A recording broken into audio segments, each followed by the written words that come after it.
Growing up, Sarah was the golden child. Perfect grades. Perfect internships. Perfect everything.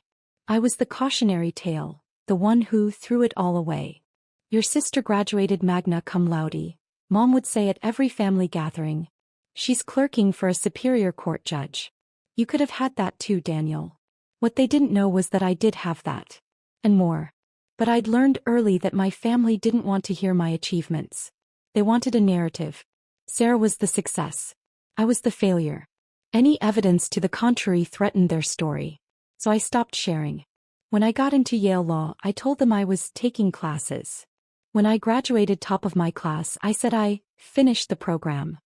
When I clerked for Judge Eleanor Harrison at the Ninth Circuit Court of Appeals, I mentioned I had a legal position. Mom patted my hand. That's nice, dear. Sarah just made partner track at her firm. Sarah would smile sympathetically. It's good you found something, Danny. Not everyone needs to be ambitious. I was clerking for one of the most respected appellate judges in the country. Sarah was a second-year associate doing document review. But correcting them felt pointless. The family group chat exploded one Tuesday evening. Sarah, everyone. Mark proposed. We're engaged. Ring. Mom, oh sweetie. This is wonderful. Tell us everything. Sarah, he's perfect. Yale Law grad. Prosecutor at the U.S. Attorney's Office. And his father is Federal Judge Thomas Harrison. Can you believe it? My phone screen seemed to freeze. Judge Thomas Harrison. The same Judge Harrison I'd clerked for. The same one who'd written my recommendation letter for my current position. The same one who'd become a mentor and friend over the past decade. Dad, a federal judge. Sarah, you've really done well for yourself. Mom, we're so proud of you. When's the wedding? Sarah, June 15th. Outdoor ceremony at the Rosewood Estate. It'll be elegant. Only our best. I typed, congratulations, Sarah. I'm happy for you. 3 dots appeared. Then disappeared. Then appeared again. Sarah, thanks, Danny. That was it. No excitement. No invitation to celebrate. 2 days later, I received a private text from Sarah. Sarah, about the wedding. It's going to be a very elite affair. Mark's father will be there, obviously, plus judges, prosecutors, political figures. Mom and Dad will be there representing our family's success. I think it's best if you sit this one out. I stared at the message. Me, you don't want me at your wedding? Sarah, it's not personal. It's just, you know how you are. The whole, I tried law school but it didn't work out thing. Mark's family is very accomplished.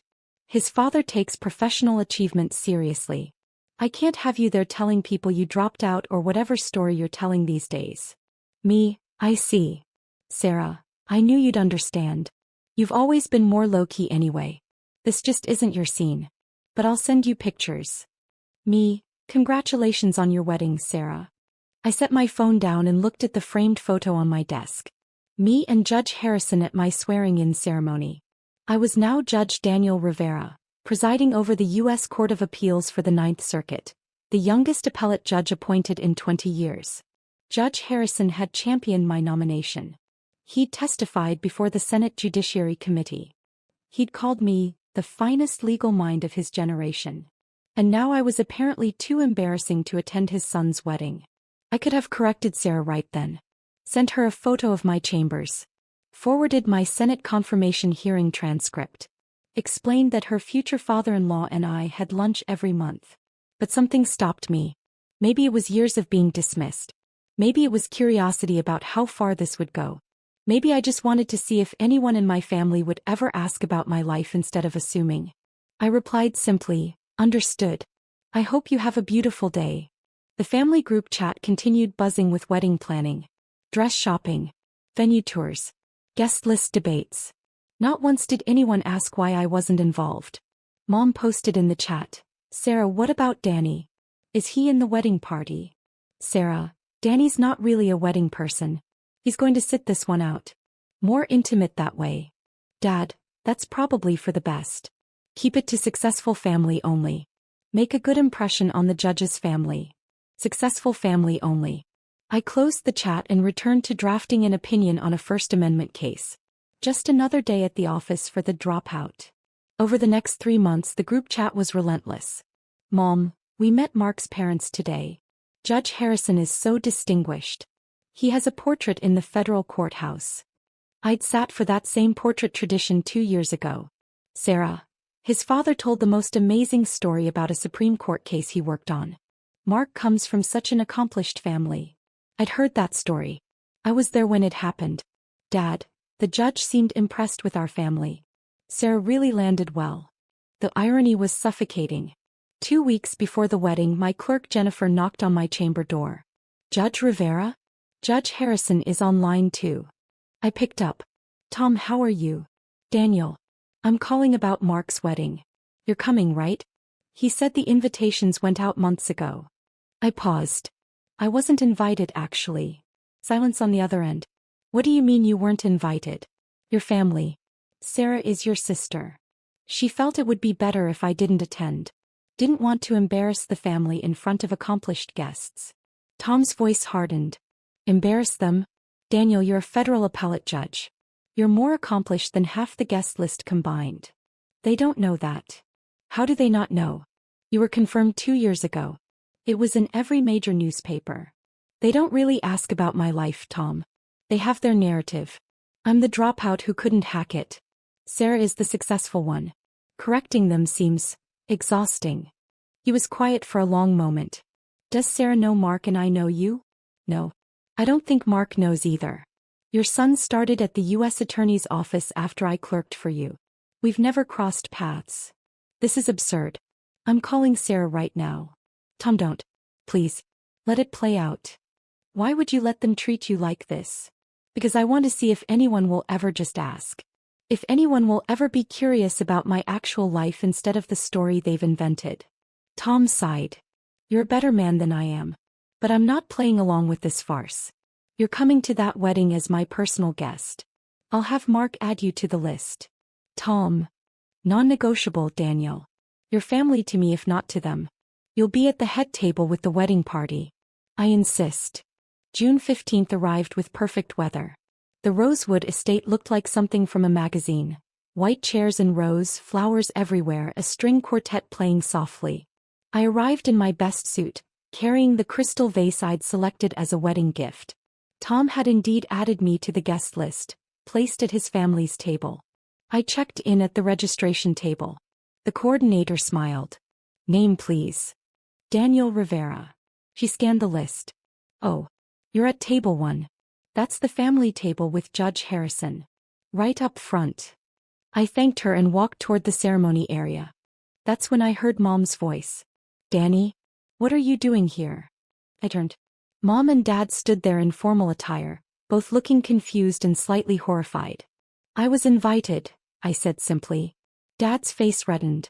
Sarah specifically said you weren't coming. She said you understood this wasn't your type of event. Plans changed. Mom grabbed my arm, pulling me aside. Danny, you can't be here. Judge Harrison will be here. Important people. Sarah needs this to go perfectly. I'm aware. Then why would you show up and embarrass her? After she specifically asked you not to come? Before I could answer, Sarah appeared, radiant in her wedding dress with her maid of honor. Her face went white when she saw me. Danny. What the hell are you doing here? Congratulating you on your wedding. I told you not to come. I was very clear. Her maid of honor whispered, Sarah, people are staring. Sarah lowered her voice to a hiss. You need to leave. No. Before the ceremony starts. Before you embarrass this entire family. I was invited, Sarah. By who? I sure as hell didn't invite you. By Judge Harrison. She laughed. A sharp, mean sound. Right. My future father-in-law invited my dropout brother he's never met. Try again. It's true. You're delusional. You've always been delusional. Making up stories to feel important. He turned to Mom. Get him out of here before the ceremony. Mom grabbed my other arm. Danny, please. Just go. Don't ruin this for your sister. The coordinator appeared. Excuse me, but we're about to start. All guests need to be seated. Sarah's eyes were wild. He's not a guest. He's leaving. Actually, the coordinator checked her tablet. Daniel Rivera is seated at table 1. Judge Harrison's table. That's a mistake, Sarah snapped. No mistake, ma'am. Judge Harrison specifically requested he be seated there.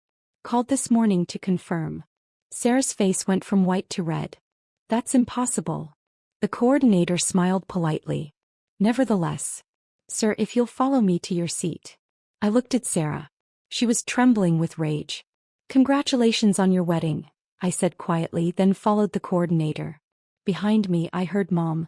How did he manage to trick the judge's office into adding him? The ceremony was beautiful.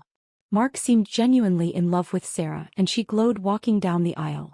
Whatever our family issues, I could acknowledge they seemed happy together. I sat at table 1 as promised. Me, Judge Harrison and his wife Patricia, Mark's sister and her husband, and 2 empty seats for the bride and groom during the reception. Tom caught my eye during the ceremony and nodded. Patricia smiled warmly.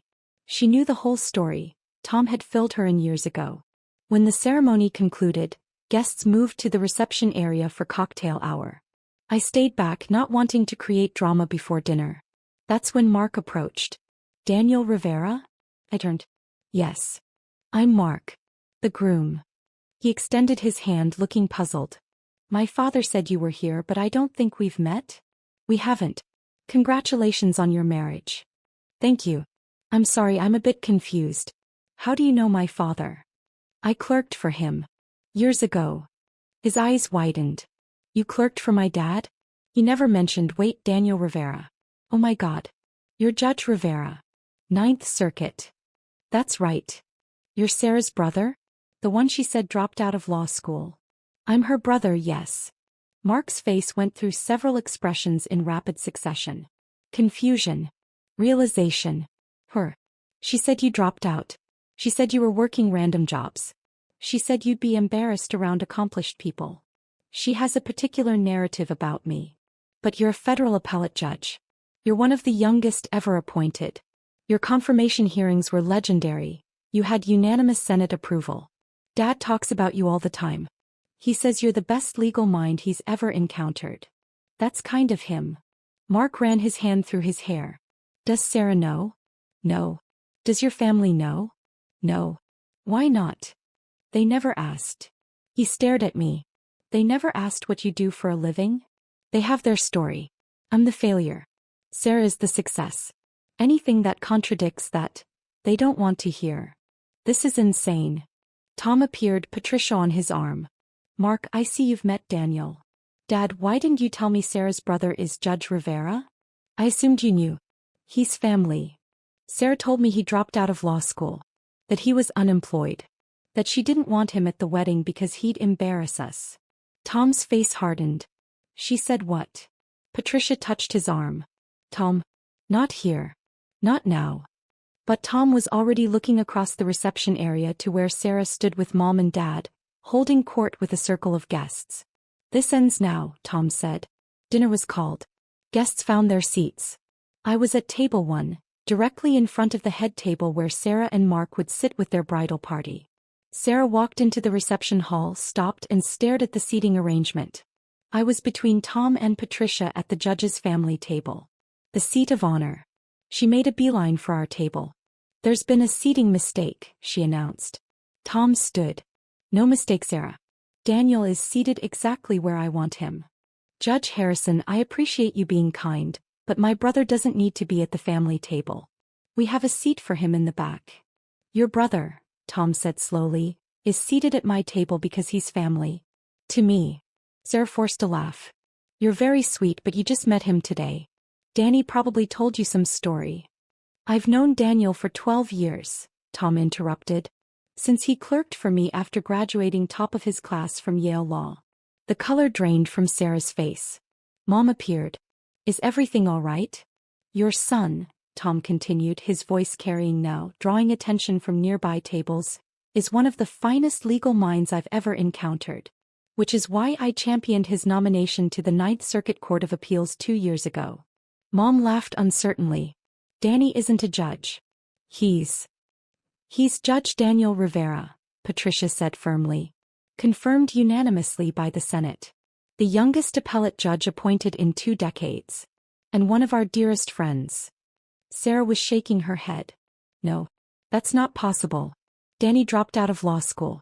He's unemployed. I graduated from Yale Law, I said quietly. Top of my class. I never dropped out. Dad had joined the group now. You said you were taking classes. I was. Law school classes. You said you had a legal position, Mom whispered. I did. Clerk for the Ninth Circuit Court of Appeals. Then Associate Justice position. Then Appellate Judge. Sarah's voice was high and thin. You've been lying to us for years? I've never lied to you. I told you exactly what I was doing. You chose not to hear it. Tom's voice cut through. He told you he went to Yale. He told you he had a legal position. He told you the truth. You created a narrative and refused to listen to anything that contradicted it. Mark was standing now too, looking between me and Sarah. Sarah, you told me your brother was a failure. You told me he'd embarrass us. I thought. Sarah's hands were shaking. He never corrected me. You never asked, I said. The nearby tables had gone quiet. People were watching. Sarah turned to Tom. I didn't know. I swear I didn't know. You didn't know because you didn't want to know, Patricia said, not unkindly but firmly. You had your story. Your brother was easier to dismiss than to understand. Mom grabbed my arm. Danny, why didn't you tell us? I tried, Mom. Multiple times. But every time I mentioned an achievement, you changed the subject to Sarah's successes. After a while I stopped trying. Dad's face was red. This is absurd. If you're really some big-shot judge, why didn't you just force us to listen? Because I wanted to see if anyone would care enough to ask. No one ever did. Sarah's maid of honor approached, whispering urgently. Sarah, everyone's staring. We need to start the reception. Sarah looked at me with something between fury and humiliation. You let me invite you out of my own wedding. You let me tell you that you weren't good enough. You knew the whole time that you know Judge Harrison and you said nothing. You told me I would embarrass you, I said evenly. I tried to respect your wishes. By showing up anyway? Judge Harrison invited me. I accepted his invitation. Tom placed a hand on my shoulder. Daniel is here as my guest and as family. If that's a problem, Sarah, perhaps you should consider why you're more upset about being wrong than about how you've treated your brother. The reception hall was nearly silent now. 200 guests watching the family drama unfold. Mark stepped forward. Sarah, maybe we should. No. Sarah's voice was sharp. Everyone is acting like I'm the villain here. Danny has been lying by omission for years. Letting us think he was a failure when apparently he's some hotshot judge. That's manipulative. Manipulative. Patricia's voice was ice. Or self-preservation? A new voice entered the conversation. Excuse me. I'm sorry to interrupt. A woman in her 60s approached. Distinguished, wearing judicial robes over her formal dress. Judge Catherine Morrison. California Supreme Court Justice. I'd argued a case before her last year. Judge Rivera, she said warmly, I didn't realize you'd be here. I attended because Tom invited me, but this is a lovely surprise. She turned to Sarah. You must be so proud of your brother. His recent opinion on the voting rights case was brilliant. It's being studied in law schools across the country. Sarah couldn't speak. Judge Morrison continued, oblivious to the tension. And so young. Most appellate judges wait until their 50s. But Daniel earned it. Tom, you trained him well. Tom smiled tightly. Daniel trained himself. I just had the privilege of watching. Another voice. Judge Rivera. I didn't know you'd be here. A young man approached, mid-20s, eager. One of Mark's colleagues from the U.S. Attorney's Office. Sir, I just wanted to say your opinion on the Henderson case changed how we approach prosecutions. It's required reading in our office now. I nodded politely. Thank you. He turned to Sarah and Mark. You're so lucky. Having Judge Rivera in the family must be incredible. The guy's a legend. Sarah made a sound somewhere between a laugh and a sob. More people were approaching now. Judges who'd recognized me. Attorneys who'd argued before me. People congratulating Sarah on having such an accomplished brother. Each compliment was a knife. Mom was crying quietly. Dad looked like he'd been punched. Sarah turned to me, her voice breaking. Why didn't you just tell us? I did tell you, Sarah. Every time. You just never heard it. But you could have. What? Forced you to listen? Demanded you acknowledge my achievements? Begged you to be proud of me? kept my voice level. I told you I went to Yale. I told you I worked in law. I told you I had a position at the court.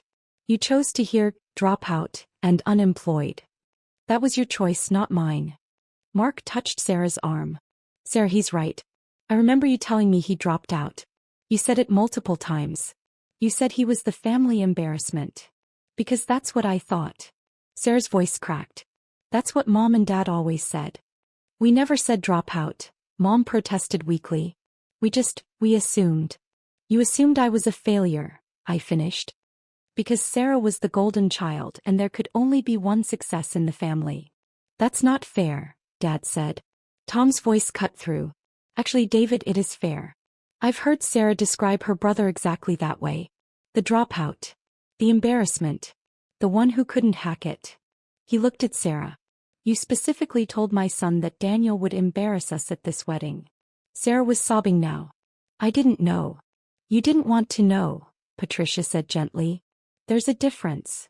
The wedding coordinator appeared, looking stressed. I'm so sorry, but we need to start the formal reception. Dinner is getting cold. Mark nodded. Of course. Sarah, let's. How can we start? Sarah's voice was raw.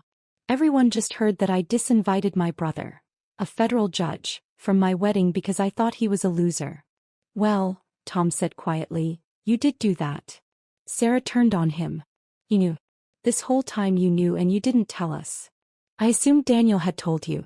Why would I imagine a man wouldn't tell his own family about becoming a federal judge? It seemed impossible that they wouldn't know. But when you realized we didn't know, I invited him to the wedding as my guest. What you chose to assume about that invitation was your business. A man approached, late 50s, sharp suit, authoritative presence. Tom. Great to see you. He clapped Tom on the shoulder, then noticed me. Judge Rivera. I didn't expect to see you here. Tom smiled. Bill, meet Sarah Harrison, Mark's bride and Daniel's sister. Bill extended his hand to Sarah. Bill Morrison. I'm on the Ninth Circuit with your brother. He's the best thing to happen to our court in years. You must be incredibly proud. Sarah's hand hung limply. Yes. Bill didn't notice the tension. Your brother's brilliant. Honestly, he'll probably be on the Supreme Court shortlist in the next decade. Mark that in your calendar. You'll get to attend his confirmation hearings. They're quite something. He wandered off to get a drink. Sarah looked at me. Really looked at me, maybe for the first time in years. Supreme Court, she whispered. I shrugged. It's just speculation. Danny, she stopped. I'm so sorry. Are you sorry you treated me that way or sorry that you were wrong about me? She flinched. Mom touched my arm. Danny, please. We didn't understand. If you'd just been more clear. I was clear, Mom. You chose not to hear me. There's a difference. Patricia spoke up. If I may, I think the bride and groom should start their reception. This is their wedding day. These family matters can be discussed another time. Tom nodded. Patricia's right. Sir Mark, this is your day. Let's not let it be ruined further. Sarah looked at me with something I'd never seen before. Respect. Mixed with devastation. Will you stay? She asked quietly. For the reception? I considered. Part of me wanted to leave. To let them sit with what they'd learned. But another part, the part that still remembered being 7 years old and looking up to my big sister, softened. I'll stay. Relief washed over her face. Thank you. As she and Mark walked to the head table, I heard her whisper to him, I'm the worst person alive. He squeezed her hand. No. But you have some serious apologizing to do. The reception proceeded awkwardly. Dinner was served. Speeches were made. But there was a pall over everything, the whispers spreading through the guest list like wildfire. Did you hear? The bride tried to ban her own brother, a federal judge, from the wedding. She thought he was unemployed? How do you not know your brother is a judge? The family must be mortified. I could see Sarah's smile getting more strained with each passing minute. Mom and Dad sat at their table looking shell-shocked. During dessert, Sarah's best friend Emily approached our table. Judge Rivera? I'm so sorry, but Sarah asked if you'd come speak with her privately for a moment. I followed Emily to a quiet corner of the venue. Sarah stood there, mascara smudged, looking smaller than I'd ever seen her. I'm so sorry, Danny. I know. No, you don't. I'm not sorry I was wrong. I'm sorry I never asked. I'm sorry I created this whole narrative about you being a failure because it made me feel better about myself. That surprised me. Made you feel better? You were always smarter than me. Even when we were kids. You understood things faster. You saw connections I missed. It scared me. She wiped her eyes. So when you said you were taking classes, I jumped on the chance to believe you dropped out. Because if you'd failed, then I hadn't spent my whole life competing with someone better than me. I didn't know what to say. Mom and Dad did the same thing, she continued. They needed me to be the golden child because you were so effortlessly brilliant. They created this hierarchy where I was the successful one, so they wouldn't have to acknowledge that you surpassed all of us without even trying. Sarah. I uninvited my brother, a federal appellate judge, from my wedding because I was terrified he'd outshine me even while being unemployed. How pathetic is that? It's not pathetic. It's human. It's cruel. And I'm so sorry. I looked at my sister, really looked at her. And I saw what I'd been too hurt to see before. Not malice. Not hatred. Just insecurity wearing a mask of superiority. I forgive you, I said quietly. She started crying harder. How can you forgive me? I've been horrible to you for years. Because you're my sister. And because I understand what it's like to feel like you're not enough. She laughed through tears. You're a federal judge at 34. I'm also someone whose family didn't want him at a wedding. Achievement doesn't erase that pain. He hugged me then. Tight and desperate. I'm going to make this right, she whispered. I don't know how, but I will. An hour later, Sarah stood to give her speech. The traditional thank you to guests, parents, new in-laws. But she went off script. I need to say something, she began, her voice shaking. Earlier today I almost made the biggest mistake of my life. I tried to exclude my brother from this wedding because I thought he wasn't successful enough to be here. The room went silent. I was wrong. My brother is Judge Daniel Rivera of the Ninth Circuit Court of Appeals. He's one of the youngest federal judges ever appointed. He's brilliant, accomplished, and kind. And I was so insecure about my own achievements that I spent years convincing myself he was a failure. Guests shifted uncomfortably. Danny told our family what he did. Multiple times. We chose not to hear him because it was easier to have him be the unsuccessful one while I was the golden child. That says everything about us and nothing about him. He turned to me, tears streaming. Danny, you're the best person I know. You achieved incredible things and you never needed to brag or force anyone to acknowledge them. You just quietly became extraordinary. And instead of celebrating you, I tore you down to make myself feel better. I'm so sorry. The room was completely still.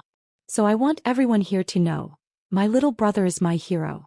And if you take away one thing from this wedding, I hope it's that success isn't about titles or positions. It's about character. And Danny has more character in his little finger than I've had in my entire life. She raised her glass. To my brother, Judge Daniel Rivera. The best man I know. The room erupted in applause. I stood and walked to Sarah. She fell into my arms, sobbing. Thank you, I whispered. I meant every word. Things changed after the wedding. Mom and Dad called the next week. She called. For hours we talked, really talked, for the first time in years. They apologized. They asked questions. They listened to my answers. Dad asked to visit my chambers. When he saw my name on the door, he cried. Sarah and I had lunch every month now.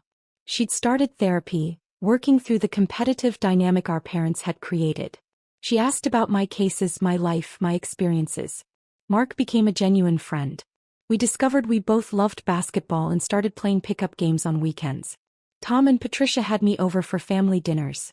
You were always family, Tom said. Now everyone knows it. The family group chat was different now too. Sarah, Danny, can I call you? Need advice on something. Mom, Danny, we saw your opinion was cited in the news. So proud of you. Dad, son, I'm telling everyone at the office about you. Hope that's okay. It was odd being seen after so many years of invisibility. But it was also healing. One evening, Sarah and I sat on her porch, drinking wine and watching the sunset. Do you ever wish you'd told us sooner? She asked. Forced us to listen? I thought about it. Sometimes. But I think it happened the way it needed to. You all had to confront why you didn't want to know. If I'd forced the information on you, you might have acknowledged it but not truly heard it. That's very wise. I'm a judge. It's kind of my job. She laughed. Then grew serious. I'm glad you came to the wedding. Even though I told you not to. Tom didn't give me much choice.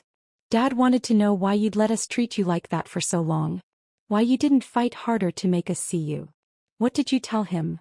That you shouldn't have to fight your own family to be seen. That the fact that you had to fight at all was the problem. I nodded slowly. That's exactly right. She refilled our glasses. To being seen. To being heard, I countered. We clinked glasses and watched the sun slip below the horizon. For the first time in years I felt like I had my sister back. And that was worth more than any title could ever be.